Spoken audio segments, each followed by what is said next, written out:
Perfect. Well, thanks very much for coming on, Leo. Obviously, I know that we've been talking about this for a few weeks now, and it is one that I've been particularly excited about.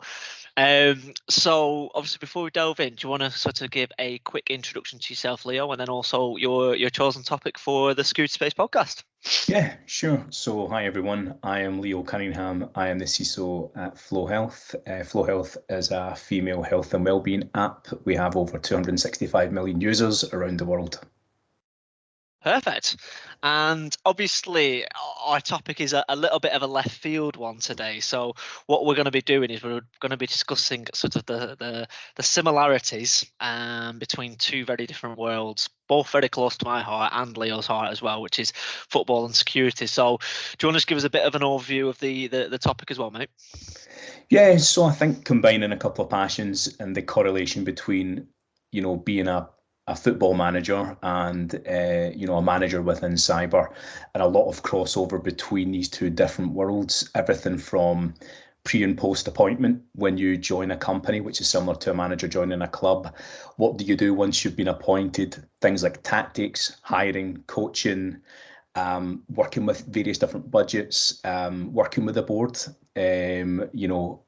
Comparisons between events like cyber attacks and a relegation battle, and also dealing with like press interviews. So quite a few items I think that cross over, and lots of things that I have learned from obviously being passionate about football, and a lot of similar connotations between both topics, and things that I would definitely that I have been inspired from. Not that I've been a football manager, but I would imagine if I wasn't doing cyber, then I would probably be involved in football, and whether that's youth coaching or on the technical side of a backroom Trying to staff. close the gap between Rangers and Celtic again.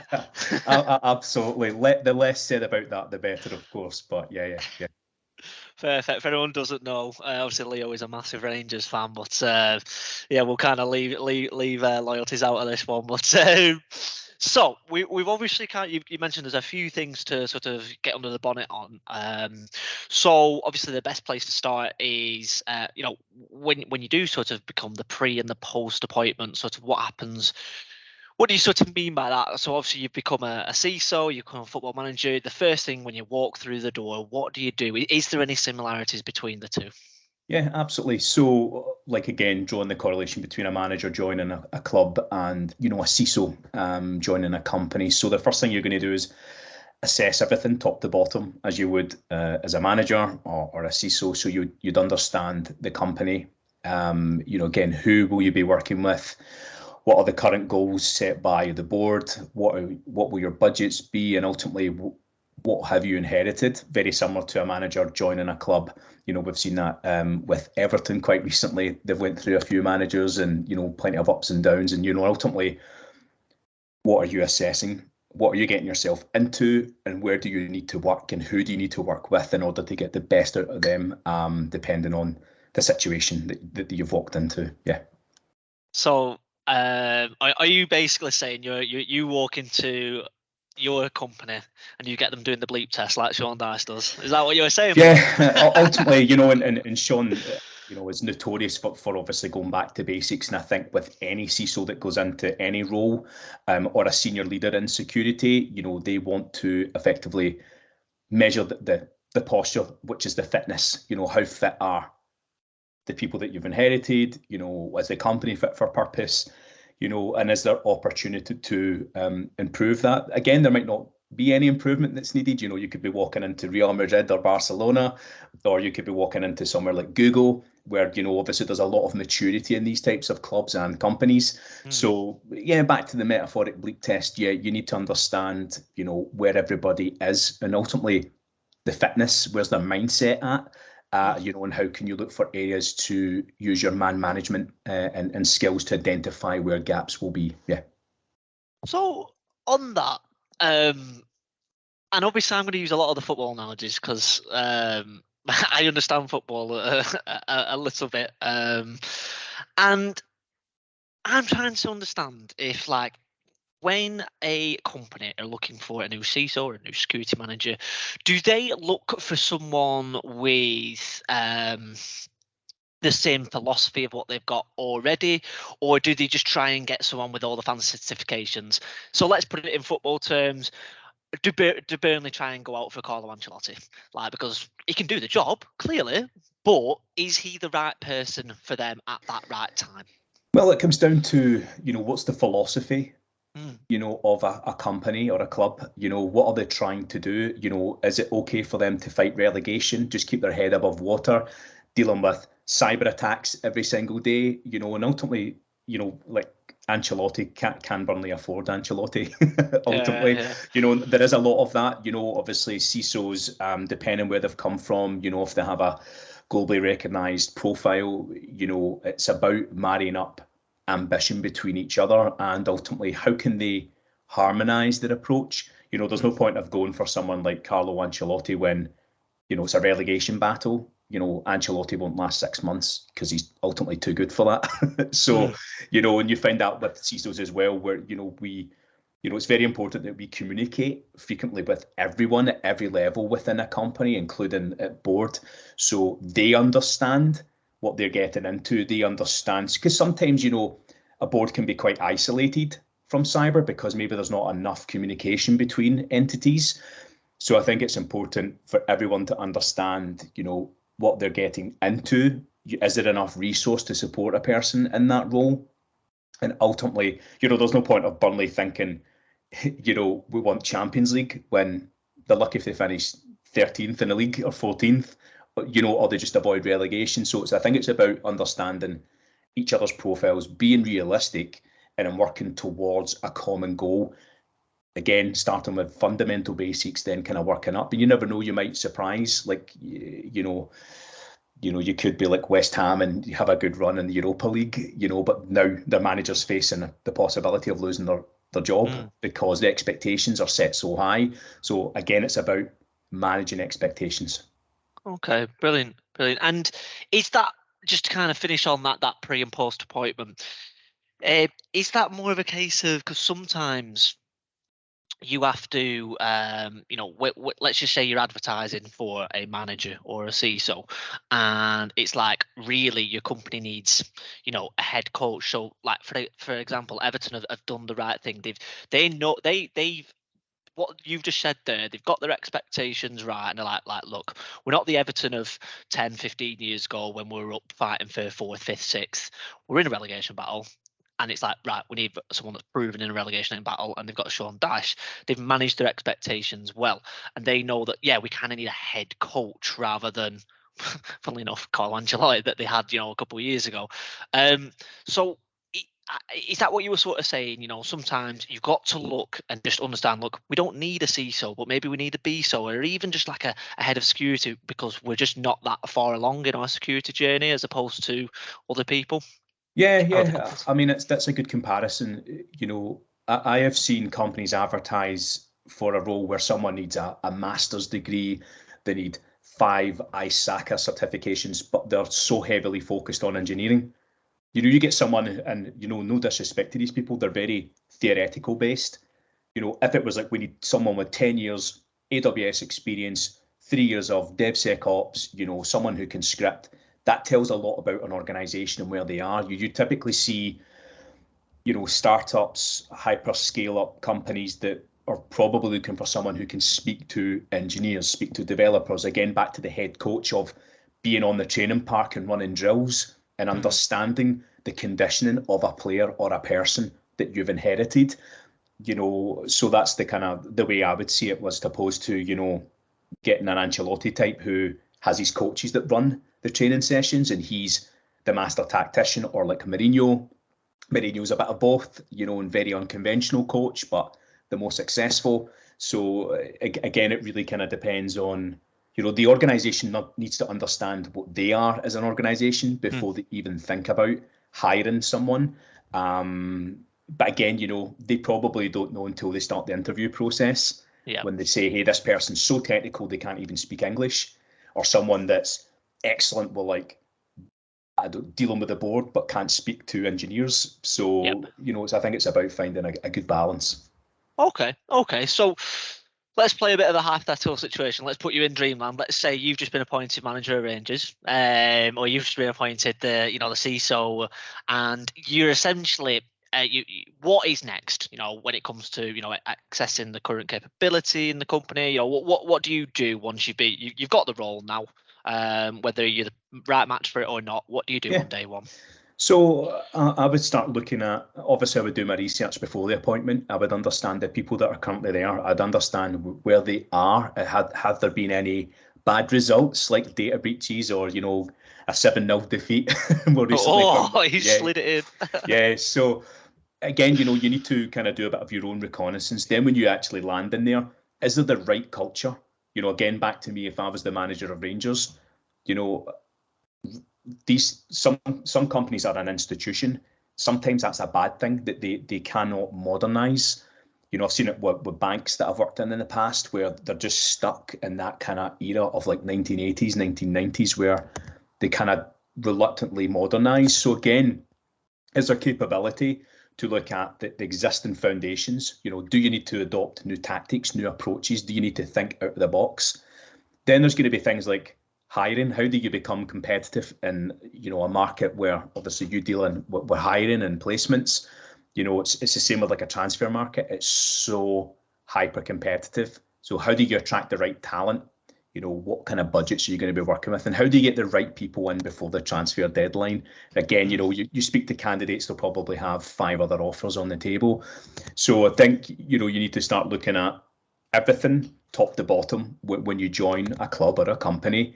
And again, you need to become part of that company. It can't be you come in and say, hey, our current security posture's 1 out of 5. I want us to be 5 out of 5 within 6 months. It's totally unrealistic because you need to build relationships with people.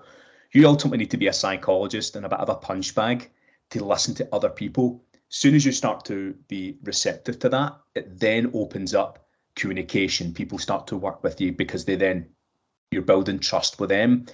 And then again, you'll find out that you've inherited things that are good and things that are bad. And then you ultimately need to kind of make decisive choices. Yeah. And so obviously, you mentioned a couple of things there with your tactics and your hiring. I kind of want to just go down a little bit of both them paths. Let's just go down the tactics one, for example. Let's say you're on the training ground, you're trying to get things right for when it's time to embed it. So obviously you come in and you've got your own style, but do you sometimes have to adapt your management style for that specific organization, or are you like, no, I've got proven success in my previous organizations with my style and it's gonna work here? That's why they brought me in, because of the success I did before. Well, it's a bit of a catch-22, because if you go in with a mindset that you've got 5 European Cups behind you, when people don't even know what European Cups are, you're kind of on to hiding to nothing on the back of that. So for me, it's about, understanding, I'll look at Mourinho, he puts such an emphasis on, influence and, being a personal approach. You need to be everything when you join somewhere. You can't set an expectation. You need to understand where a company is or a club, what is their actual capability. Taking one game at a time, something that really worked for me. I'd come in with an ambitious goal to achieve certain standards, to increase our security posture and be the very best in the world at what we do. Initially people were like, this is too much. You need to kind of take it back. You need to speak to people. We started very small with the team and then organically grew it. And then, we had a lot of good success in the past 2 years, but that comes through actually being a tactician, a motivator, a leader, a methodologist, and also being a psychologist, right? You need to get buy-in from people. There's no point in me saying, hey, Alice or John, you're going to be the MVP. You're going to get 35 goals a season for me. When they're like, they kind of don't understand fundamental basics, or they have a complete different approach to it. So it can't just be one person dictating the narrative. And I've seen that with so many clubs where managers go in and say, this is how it's going to be. You're treading on things that are maybe historical issues that need to be resolved. Maybe people are unmotivated or uninspired, you know. And as a manager or a CISO, for me, the number one thing is, you know, building trust with people, understanding them on a human scale, and then kind of building that relationship to then maximize them. You know, I'm a firm believer of, you know, if I was a manager at Rangers, you know, a lot of things are mindset. You know, we look at Rangers are 9 points behind. A lot of that's because they've given up. You know, I'm not going to go on about a gripe about them. But again, you know, you look at clubs around the world that have had fractional budgets and they're still punching above their weight. You know, a lot of that is because of drive, determination, and having collaborative efforts between other teams, other people, other coaches, and you know, maximising people's potentials to kind of drive that forward. You know, security doesn't need to be done on hundreds of millions worth of budget. You know, I've seen people build security functions on like all open source. You know, I think it's about allowing people to grow, support them, and what you'll find is, you know, you can maybe turn, you know, a defensive midfielder into like a centre half or a wing back, and you know, again, it could have an analyst who then becomes a pen tester, or someone who then changes from AppSec into CloudSec and becomes a Swiss Army knife. So I think that's important. Yeah, no, great analogy. And so that's obviously when it's, you know, the ideal outcome. But let's just say, when does it come where your tactics aren't working, where your management style, your team is underperforming, and you're like, right, I need to change this because, you know, this is getting serious now, where we're at risk of relegation or at risk of, you know, data breaches. We're just not going to hit this project on time, and therefore it's going to have a knock-on effect to the wider business. When, like, how far in advance can you see that coming, and you know, when can you start embedding the changes, or you know, what can you do when you know that you're in a bit of a rut to turn to get out of a bit of bad form? Oh, lots of questions there, but you know, for me, I've always had you know, being ultra competitive and really ambitious, but you need to read the room. You need to know when people feel uncomfortable. You know, there's no point in me saying in a year's time we're going to be the world's greatest security function. Is that realistic? Based on the size of company we are, how much we spend, where we are in the market? You know, again, I'm not saying you need to go spend hundreds of millions. You know, like go and buy you know, like we'll look at Felix that joins Chelsea. It's not been a great signing, in my opinion. So it's like you don't need to always kind of be so over ambitious that it intimidates people. So, you know, ideally you want to plan ahead like a manager would. You know, you plan all of your fixtures, whether it's 36, 40 games a season. It's the same with like in a security function, you plan your OKRs or your KPIs, KRIs, whatever you want to call them. And then you'll look at, you know, sprint on sprint or week on week or fortnightly, you know, or month on month, and you look at, are we setting a realistic achievement?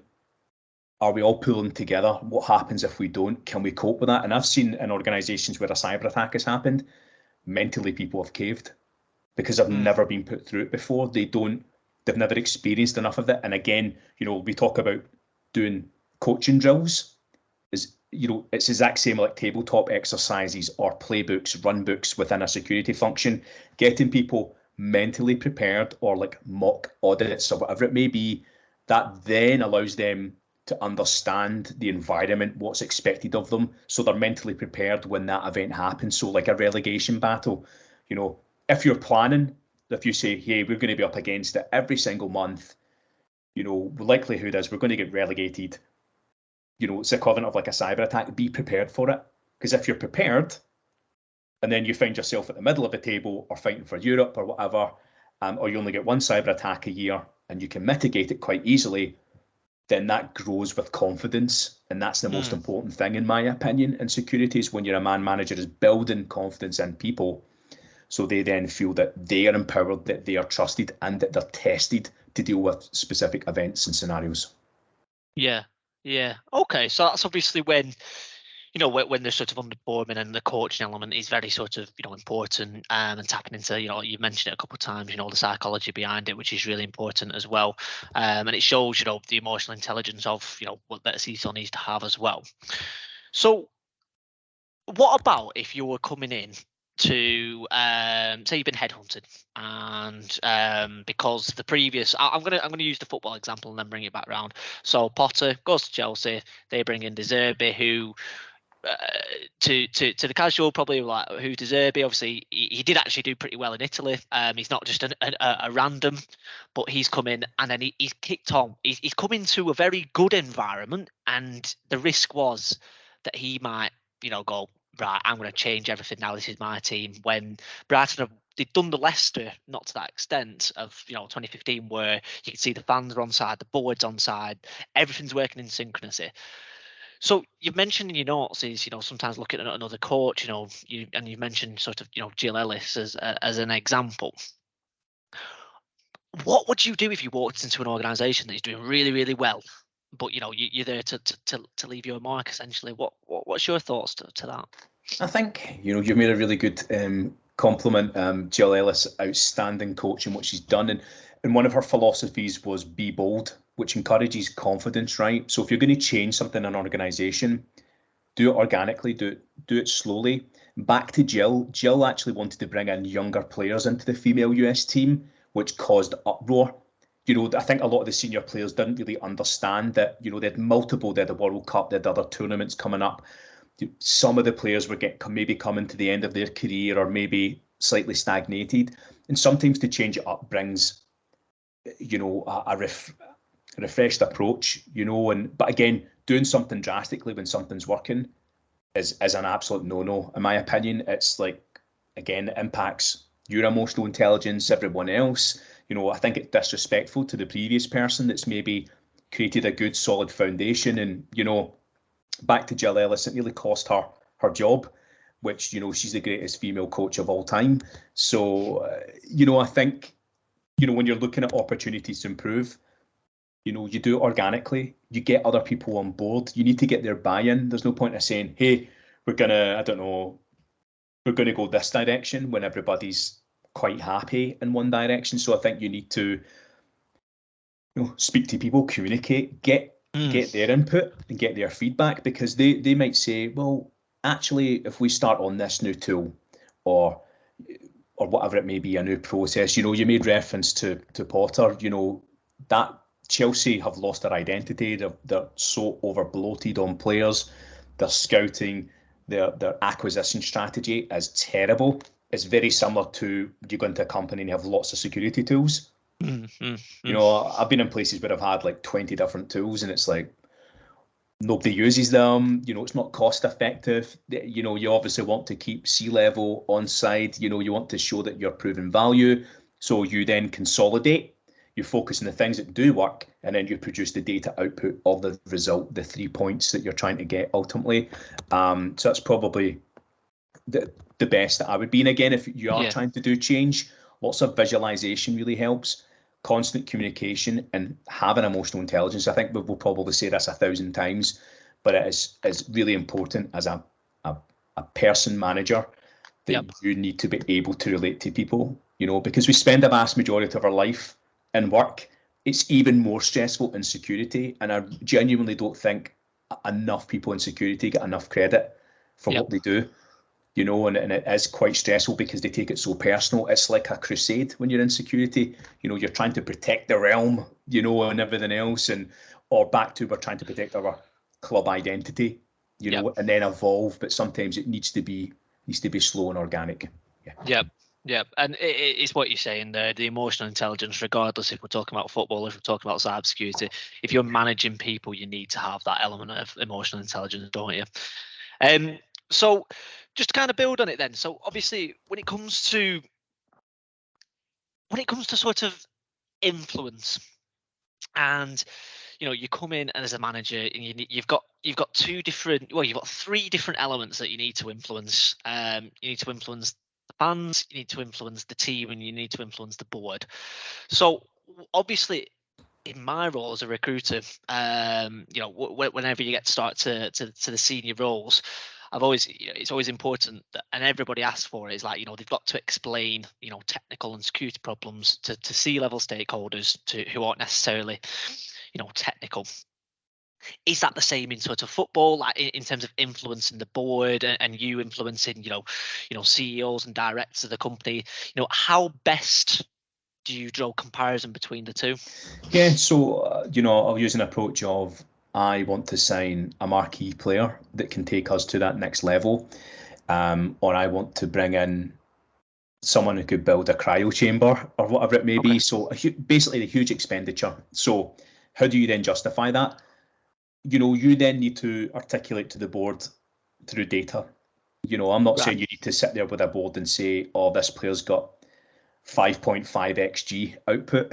Yeah. It could be something as simple as this individual, for their cost and output, would increase our position by 5 or whatever it may be. So we are 10th. This player, I believe, can get us to 5th because of their actual output in their current league or their consistency. Or you say, for instance, you want to buy a player from Eastern Europe, who costs £1 million, but ultimately their resale value or return, we'll call it return, could be 15 or 20 million. And what I mean with that is, in cyber terms, is they could fundamentally change your security posture or increase your security posture by 30% through something like CIS benchmarks or some work that they're doing on hardening the cloud or doing some patching. So that in itself, I'm trying to kind of equal that out, is, everything is simple in data.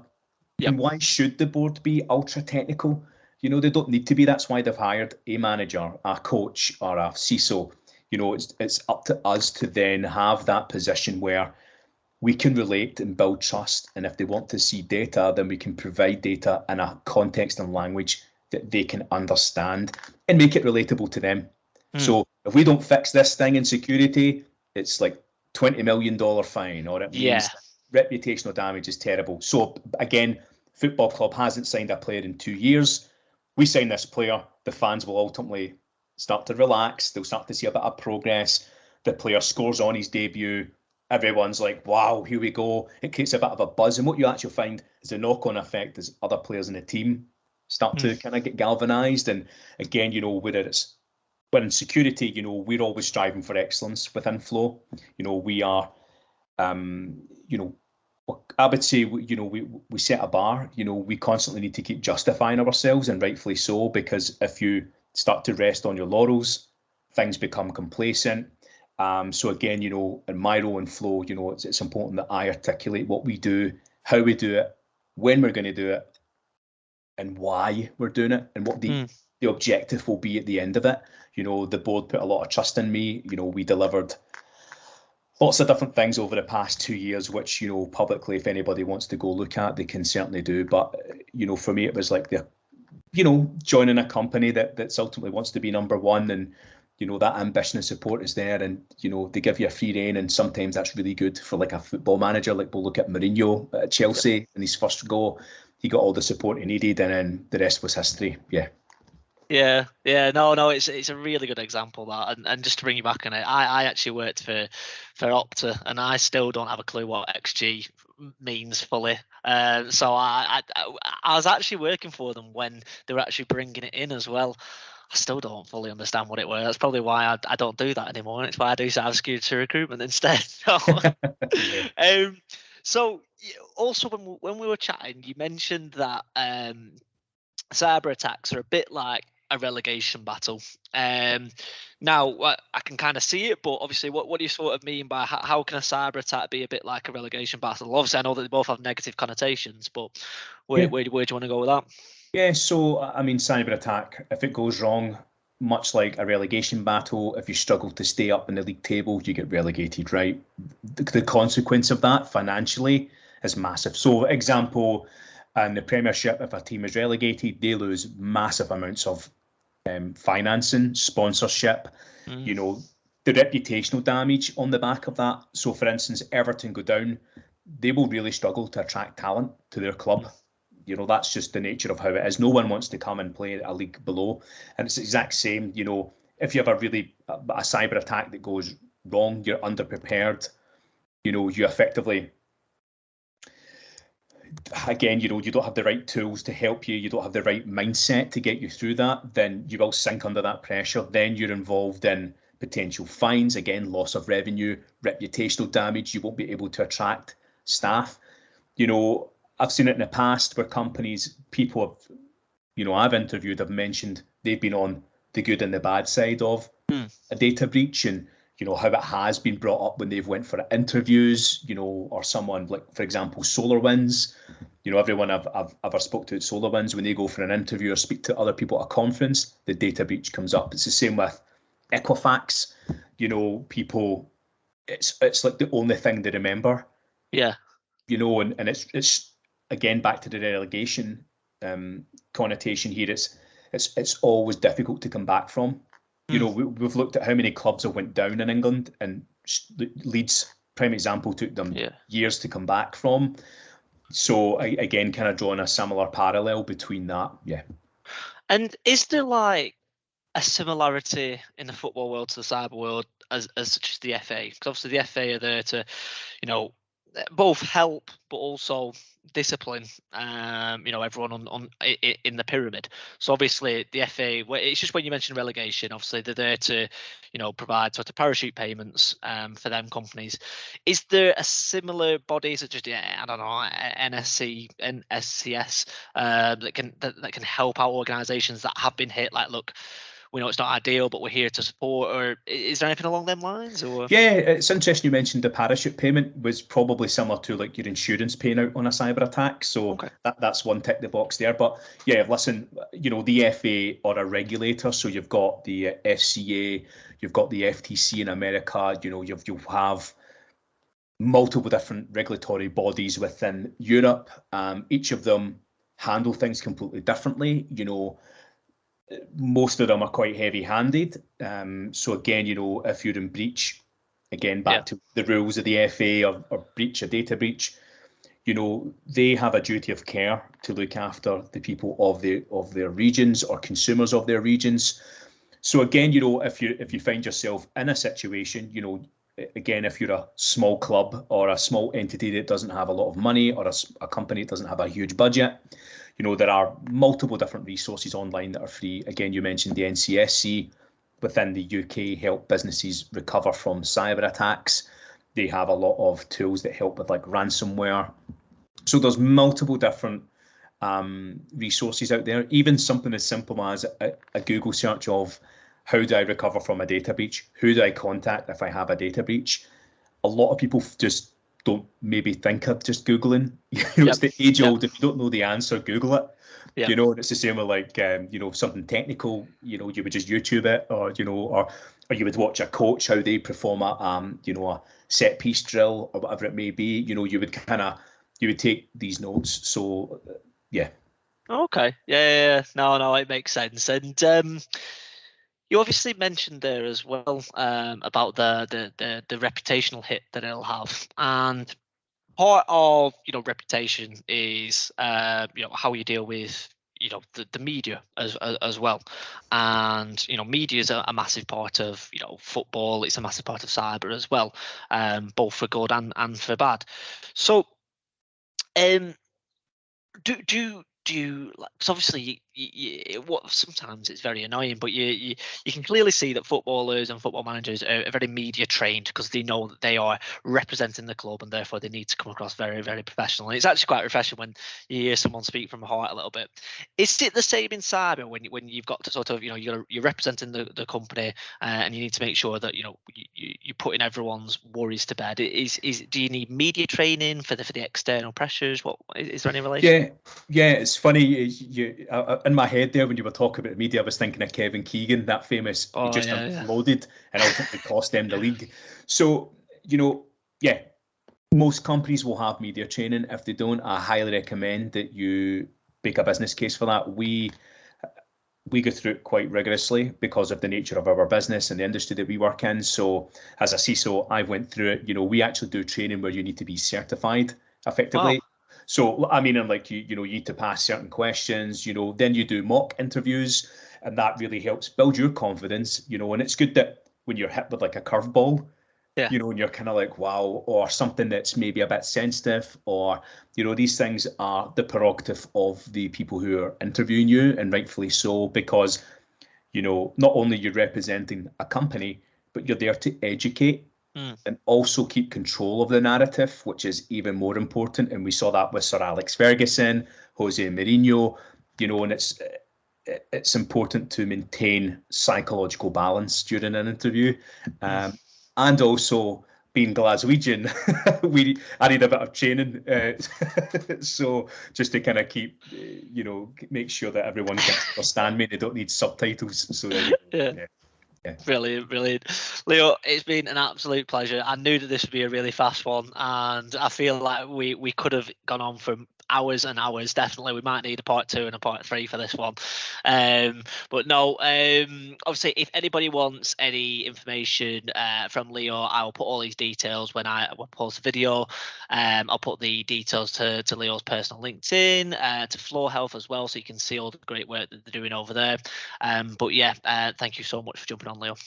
Yeah, thanks again, Nick. And it's been a passion project. I mean, I was actually going to write a Medium blog on the back of this, but I think it's obviously tailored towards people who are fans of football and if they're in cyber as well. And I guess you could apply cyber to anything. And if there is demand for a part 2, then more than welcome to come back. But I really appreciate your time. And again, thank you to everyone who's listening to this as well. So thank you. Brilliant. Cheers, buddy.